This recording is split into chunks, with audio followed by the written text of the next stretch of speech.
sink, the faucet over here. Then we'll do the oven and do some agalat kelim.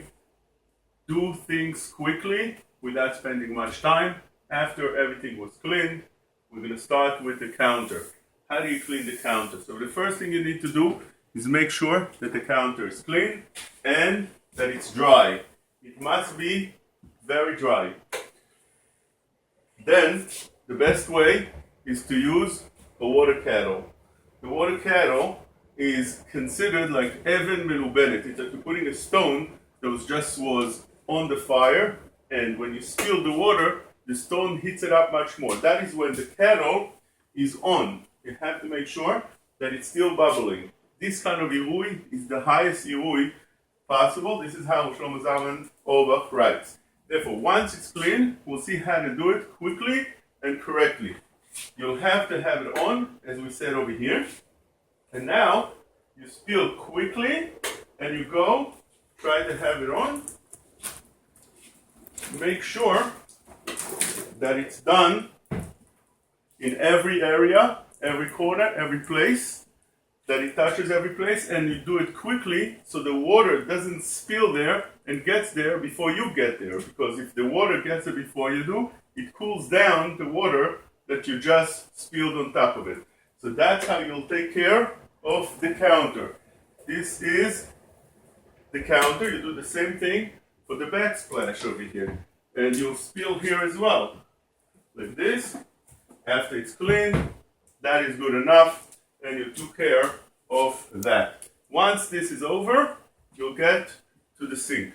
Sink, same idea. You'll have to make sure that the sink is absolutely dry. You wait 24 hours after you used it with chametz. So now that you didn't use it for 24 hours with hot chametz in it, you're ready to clean it out. How would you do that? Again, same idea. You'll get the water as it's boiling to spill over it. So you'll have to have some kind of mechanism like we explained right now, that the kettle is still on and you'll be able to use it on top of it. And you'll start over here from the bottom going up, because if you'll start from the top, the water would go down. By the time you get down, it's already wet, and the effect is not going to be so well. So therefore, you'll start from the bottom. You're spilling again very quickly, and you're getting to the sides as well. You do the sides as well, and that is good enough. Once that is over, you'll get to this place over here.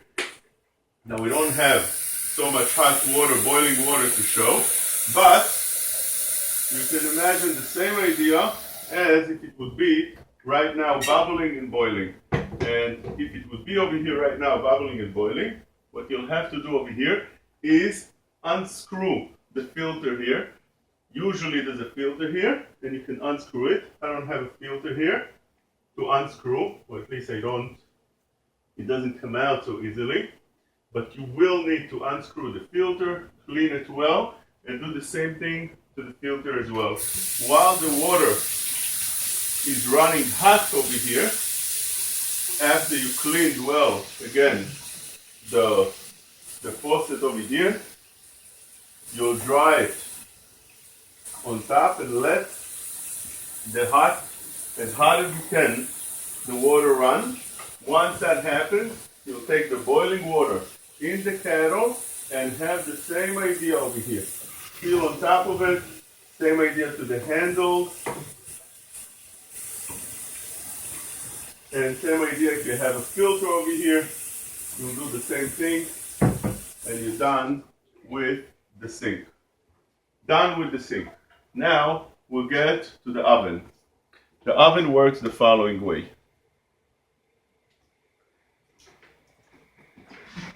If you have a self-clean, you'll put, the best way is if you can take those and put them inside for a self-clean cycle. The burners themselves, they're constantly being cleaned by the fire, and those things don't need to be cleaned. That's how the Oletzion writes. Some would be clear to make sure to clean them, but usually the fire takes care of that. those over here, those grates, needs to be cleaned. How is that being cleaned? There's few ways that the poskim write.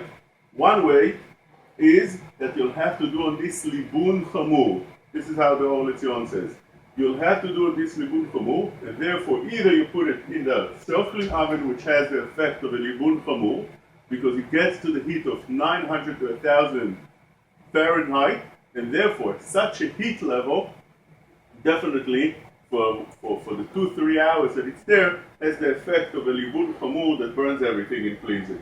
If a person doesn't want to do that for any reason, either because he is afraid that it's going to kill this coloring of the grates, or he's afraid it's going to ruin it, so therefore, the Lord says you either change it or you cover it well, and some poskim say you wouldn't be able to use them. Some would say that you are able to clean it and then just spill the hot water the way we did over here. You take the water that we used before and you spill on those grates. And you can do that over the sink as well, which is probably a little bit easier. You'll do it over the sink